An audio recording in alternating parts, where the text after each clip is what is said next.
believers and believers. And everybody else, welcome to Leaving Hillsong. We don't have much of a hierarchy here. Don't have anyone at all, actually. Everybody's actually welcome. Thank you for tuning in. Today is the third part of the Geoff Bullock interview, and if you think you missed part 2, you might have, but it only goes for 5 minutes. Somebody came to the door at Geoff's house while we were chatting, so it just got broken up. I made one of my, boomer AI videos to go with it. It's on Insta and Facebook, and I'll drop it in here as well. It becomes really outstanding how Leaving Hillsong affects different people so very differently. I hear such a range of experiences. Some people's are much more short-term and intense, and some people wrestle for decades. There's no right or wrong.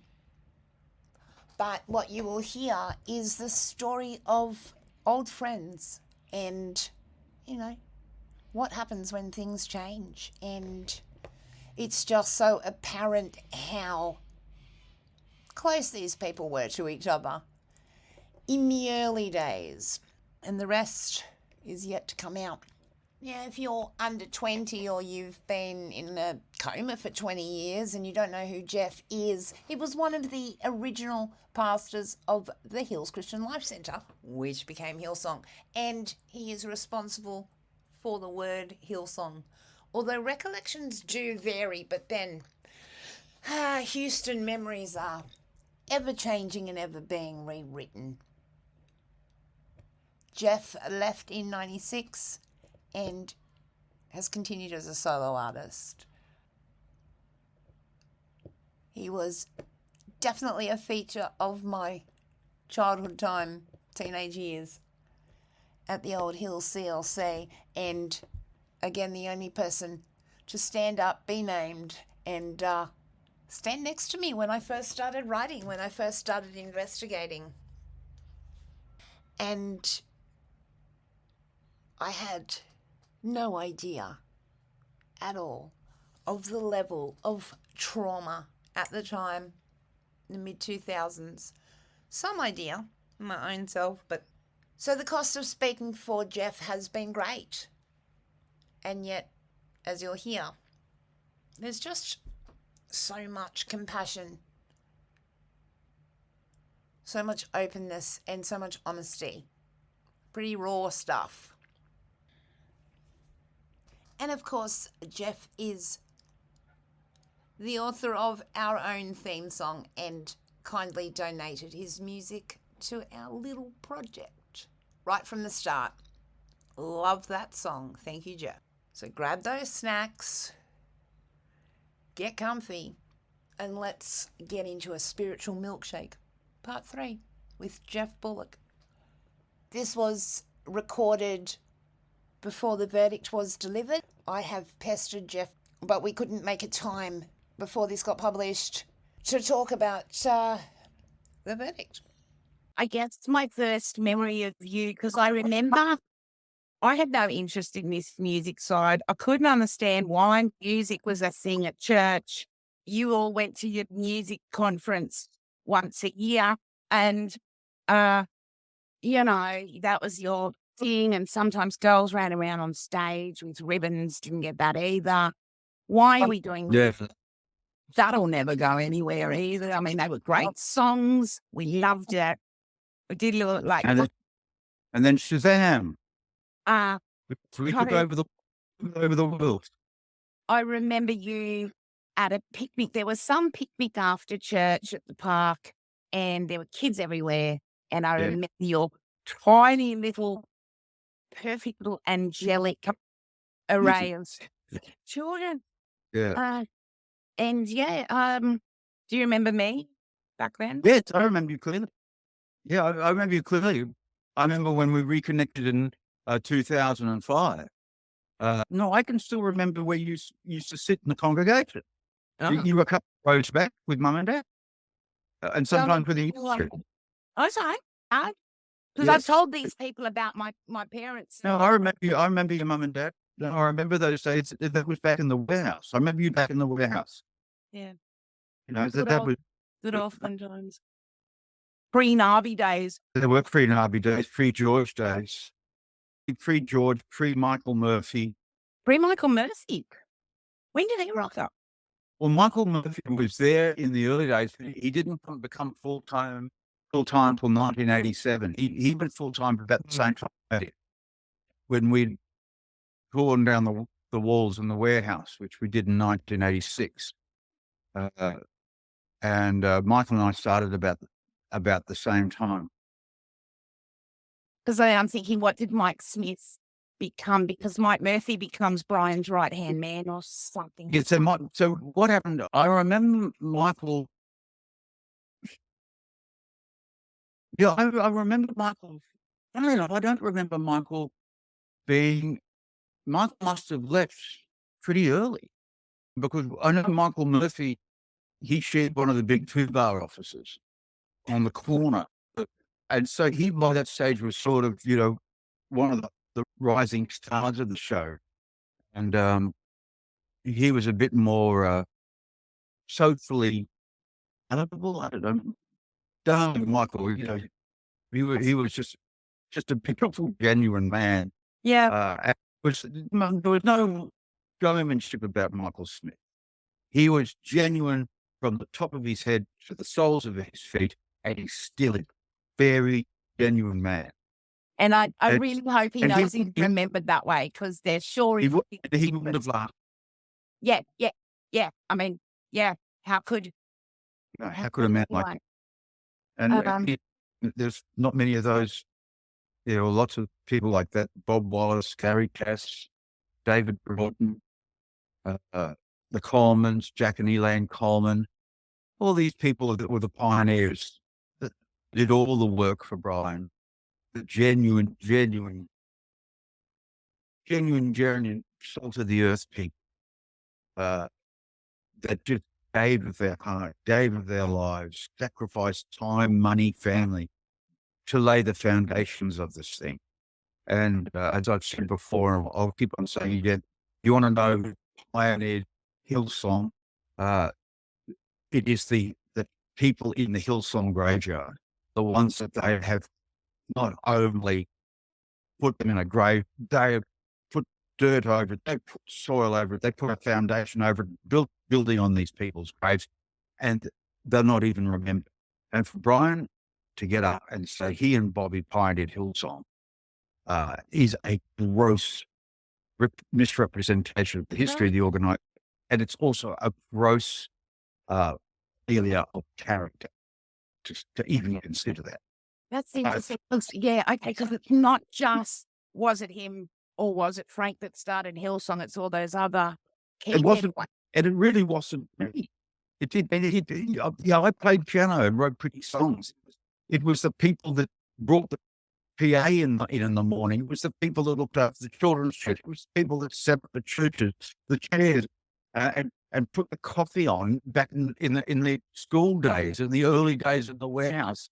It was the army of people who loved Brian, loved God, and were prepared to sacrifice and put up with his foibles. And at this point in time, I'm in danger of getting emotional because he's forgotten faithful God people who just happen not to be charismatic enough, good looking enough, wealthy enough, notable enough. They built a building on top of them and laid a concrete slab over their memory. So when does this happen? I've thought about which puff of a cigarette initiates a cancer. At what point does Mr. Lovable, your mate, turn into a ruthless dictator that will, exploit, cast aside, and now He's a revisionist of history. He's telling the story different. It's whitewashing. He thought, When this man turned from Paul's passage in Romans, you shall know the truth and it'll set you free. When did Brian decide that knowing the truth and the liberation of the truth is dangerous? When did he suddenly decide that you've got to cover up the truth, not to so much set yourself free, you've got to cover up the truth to create a captivity that builds a kingdom? When did Brian suddenly lose his accountability to Scripture? When did Brian suddenly decide to depart from a biblical mandate, a biblical role model? When did Brian suddenly decide that Jesus may have said something, but it didn't work? What happened? Where suddenly, as I've started again,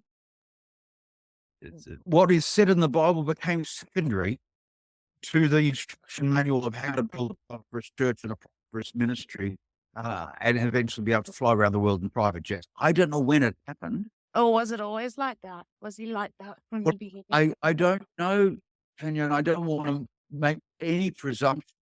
Yeah. Because it was a slow burn. I just remember the soft, gentle Brian who would apologize and who would be vulnerable and often call me into his office and we'd talk about things that he was dealing with in his own life and his father's life. And there was a gentleness to the man. But I don't know what happened. But I do remember that as far as an organization and a church office, we were corporate. I'm downstairs writing songs, pouring out my heart to God and trying to express them in musical prayers. And upstairs is a rather secular industry building an empire. Until I had to leave because I couldn't practice my faith and the faith that was growing. And be the person that Brian demanded that I could be. He often would say to me with anger, why can't you just be the man of God that God has called you to be? What is it? What am I doing? I'm writing all these songs with the same question, trying to be Christ-like. And it didn't work, Tanya. It didn't work. Brian was always telling me to toughen up. He said, you're too empathetic. Oh, so empathy and love and compassion is no longer fruit of the Spirit. Oh, okay. The fruits of the Spirit is to bully and to maim and to get the sheep to look after the shepherd because the shepherd doesn't want to look after sheep anymore. When did it change? I'll tell you when it changed. It's when we took Jesus out of the equation and just built Hillside. It has precisely done that. The shift in language has been incredible. Like I said to you before, there's no real mention of God or Jesus or whatever they're supposed to be about. It's all about building the church and extending you pray for your church. And we were talking just in intermission there. I think about somebody like his successor there, Phil Dooley, who was in the youth group with the rest of us. He used to drive me to the airport in his father's Volvo. And he would have heard the original standard salvation message that was being preached at the time. How does he change and evolve into this automation? This robot. I just don't know, because thank God, and I mean that sincerely, thank God that I wasn't there to see the horrible decline in spirituality. Now, that's going to hurt a whole lot of people there, and I can't apologize for saying that. But if you're there and you were part of it, I implore you, do not take a sword against it. Really, was it Christ-like? Was it really the act of the crucified Christ that drove you to do what you did? Yeah. Can you honestly look the crucified Christ, however you step, in the face and justify yourself? I pray, Uh, uh, that's please, our, please leave that in. of course. But people have said to me, look, that's our family, that's our home church. And look, I can tell you about the word family. My last pastor's retreat in 1995, we went to, of all places, the Ritz-Carlton, the Double Bay, and and hired a suite of rooms. My first pastor's retreat, we'd all been camping in Pittsburgh. Last pastor's retreat, 88 years later, we were in the Ritz-Carlton. This is long before that. Wow. And we would sit around a table and we would talk about what the challenges were facing the church. And my turn got up, and I first said to them, I said, the people in this room are my family. You're my family. You are my brothers and sisters. I'm family. I'm knit together with you, and you're as close to me as my own family. And I said, the thing that is going to destroy us is that you want a Rolls Royce, but you're trying to do it on a used Commodore budget. And we've got a whole lot of people that are burning out because to get into church every morning, we've got these nameless people that pack the truck up and bring it all in and perform a miracle that at 8:30 we've got lights, camera, and action. I worked at the ABC. This would normally take a week. I used to be at a rock and roll band. This would take a day. You've got people doing this in an hour and a half, just after you've done the youth meeting the night before. I said, it'll only take 3 people to get really pissed off and not turn up. You won't have service. And these people don't go to church. They do this week in, week out, week in, week out, week in. They don't get any time off.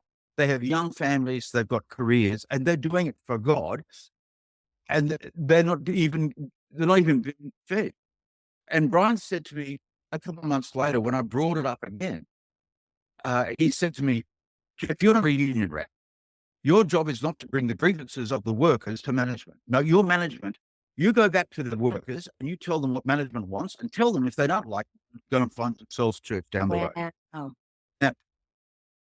Now listen, if you're watching this and you're trying to defend Hillsong and you think this is an attack of the devil, I think you really should look at why this has happened. You cannot dispose of lame sheep as a shepherd. The shepherd protects and bathes and wounds and holds the lame sheep close to his chest. That is a pastoral ministry. I don't know that there's a lot of them left. Bobby is quite concerned about attacks of the devil, and they are, keeping on with that narrative. Look, if you want to look at a lame sheep at the moment, there's somebody looking after Laura Lentz. They stuck her in front of the camera of the Vanity Fair documentary. I didn't see the word Jesus come out of Carl's mouth. I didn't hear any repentance. I didn't hear any, oh my God, what have I done? He just upset his fans and he destroyed his church. The institution fell. But where is the spirituality? Where is the sense of, oh God, oh my God, I need you now. And so, my Lord, I come to you. No. So I'm getting, I can't help it. I'm getting emotional. This is an organization that's saying it's the Church of Jesus Christ and it's modeling. This is meant to be the body of Christ that's connected to the head Jesus. And so church should look like Jesus, smell like Jesus. Everything about this body of people should be Jesus in the flesh. It should be exactly the same as when Jesus the word became flesh and manifested itself amongst us. The church becomes the flesh of Jesus and manifests Christ amongst us. That's what a church is. Now, if your church doesn't look like that, fine, call it a club, call it a concert, call it Christian celebration, Christian culture. But if you want to have a church, it has to be a physical presentation of Christ as the body. It has to be as real as Jesus was, to the best of our ability, by the, sorry to be built by the power of the Spirit. I'm just wondering because you would have, sorry, Carl attended college in Sydney, but you had left by then. But you would have known his wife Laura from when she was little. Her father was mentioned earlier, Kevin Brett. Kevin and Marilyn Brett, beautiful, soft, gentle Kevin and Marilyn. And my daughters knew Laura really well. I don't really remember Kevin's girls, but I certainly remember Kevin and Marilyn, beautiful, gentle, soft people. They've not been drawn into this. Yeah.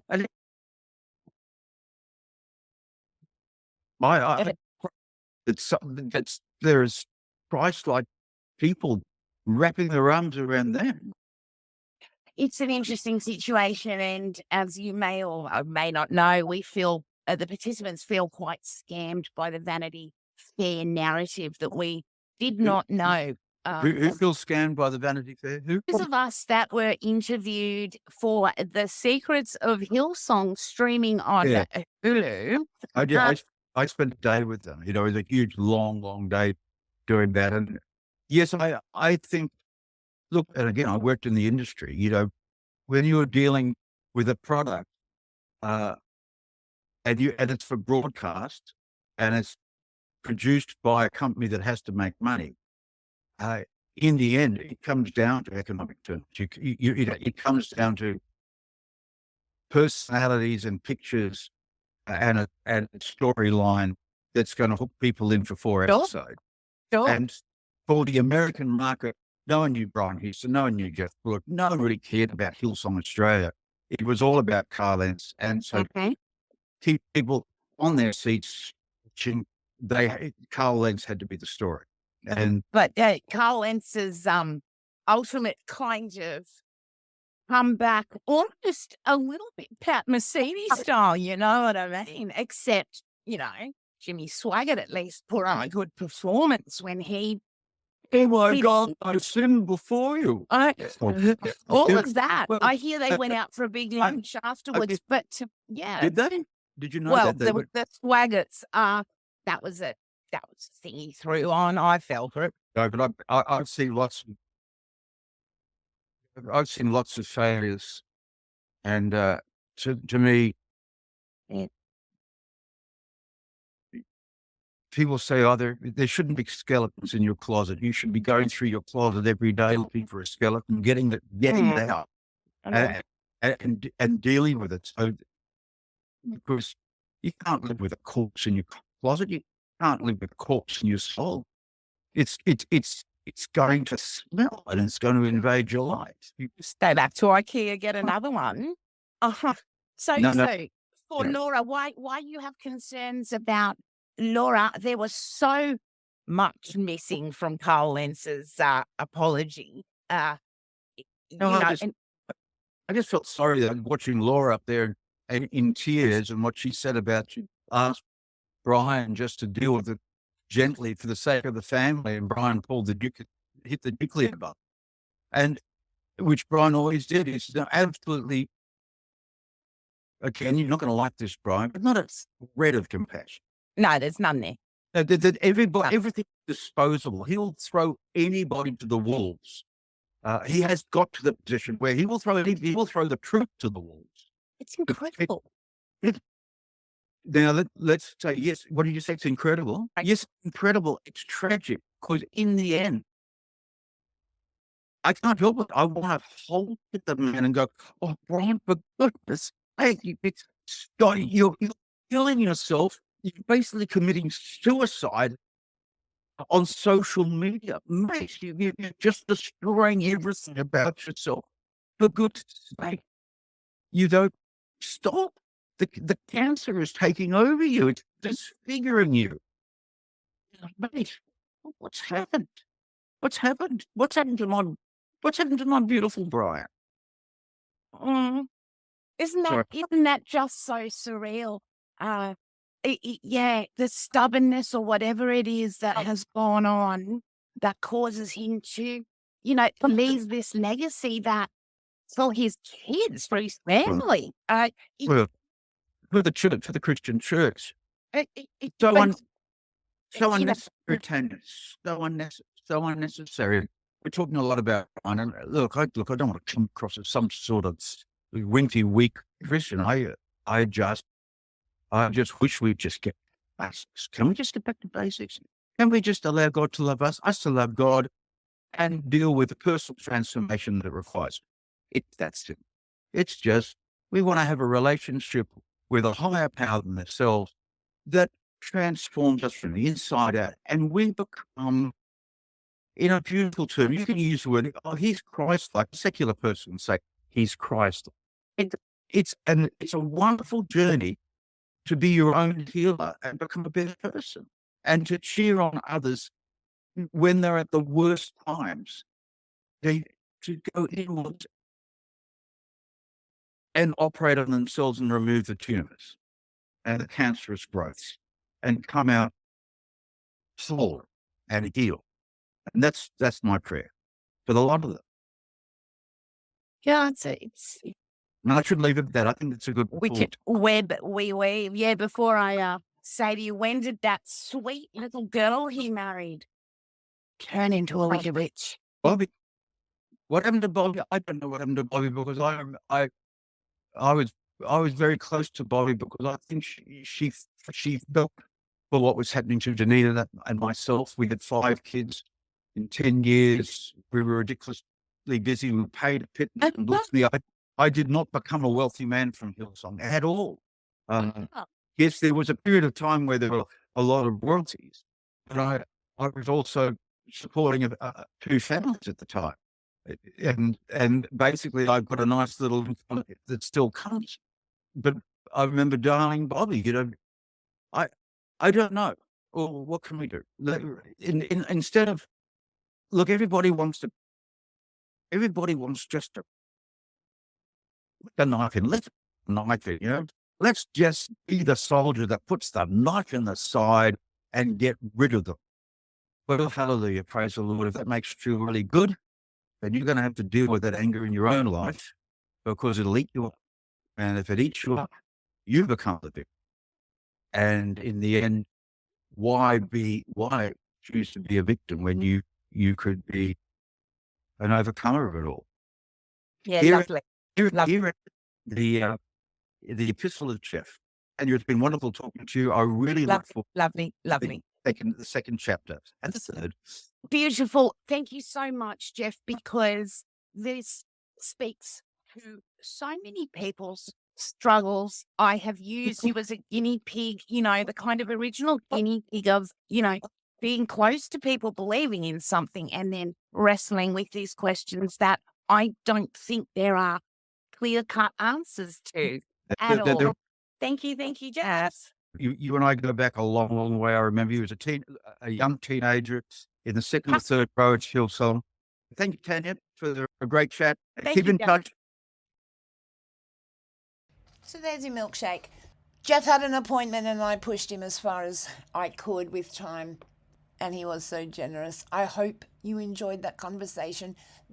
All these perspectives are just so interesting. People's memories and perspectives and how they deal with them.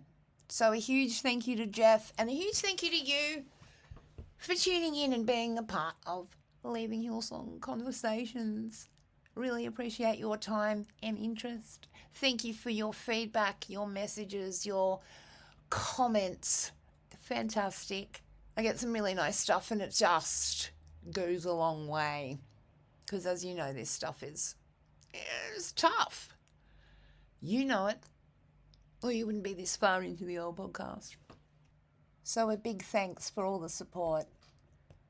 And to my precious people at Patreon, thank you. Please look after yourselves. You matter. You're not a wretch. And you weren't born in original sin. I think you're pretty good. So I want you to be kind to yourself and throw a little at other people around you. And above all, keep leaving Hillsong. We'll talk soon. Bye.